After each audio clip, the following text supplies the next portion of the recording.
The Ballad of Newgate, John Gay's Grand Gamble.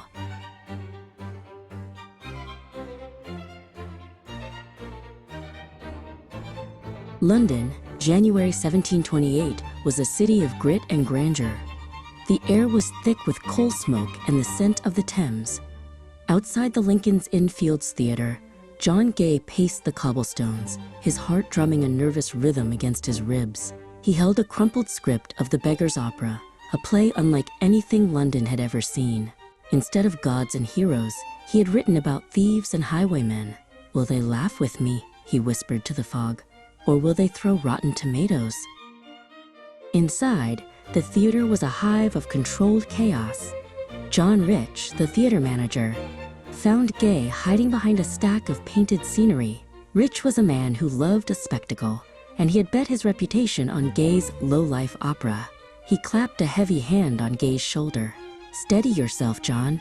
The house is packed to the rafters. They've come for a scandal, so let's give them a masterpiece instead."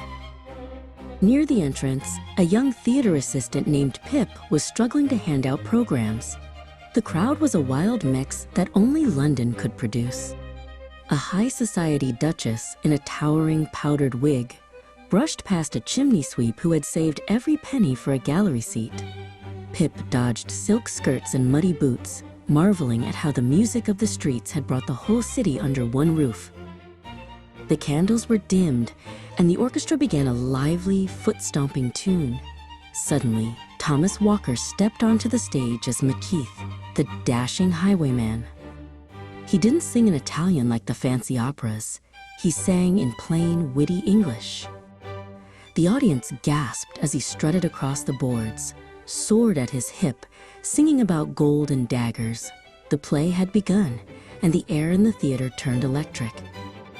Then came Polly Peachum, played by the radiant Lavinia Fenton.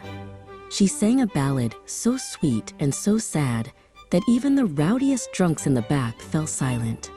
She wasn't a princess. She was a girl caught in a world of scoundrels trying to find her way. As her voice soared to the rafters, John Gay watched from the shadows of the wings, his hands finally stopping their tremble. The play wasn't just about thieves. It was a sharp jab at the greedy politicians of the day. Every time a character made a joke about honest criminals versus corrupt lords, the audience roared with laughter. Gay peeked out from behind the heavy velvet curtain, and Pip stood beside him, whispering, "Look at them, Mr. Gay. Even the lords are laughing at themselves." On stage, the tension grew. Macheath and Polly stood together, facing the consequences of their wild lives. It was a duet of defiance and love, performed with such energy that the theater felt too small to contain it. The ink and wash illustrations would later capture the way their shadows danced against the flickering footlights. Two figures against the world. In the VIP box, John Rich sat beside a wealthy lord who was leaning so far over the railing he nearly fell. The lord was clapping his hands raw, shouting for an encore. Rich didn't look at the stage. He looked at the cheering crowd. He knew right then that they hadn't just put on a play. They had started a revolution in the world of art.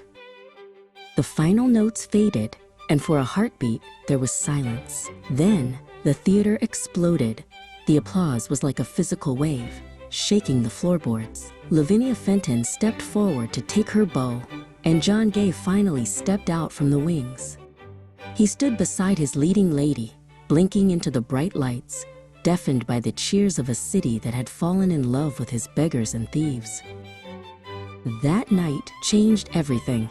It was said the play made Gay rich and rich gay.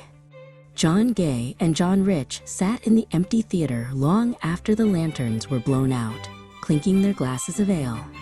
The Beggar's Opera would go on to be performed 62 times that season, a record that stood for years. Gay had proven that the stories of ordinary people were just as grand as those of kings.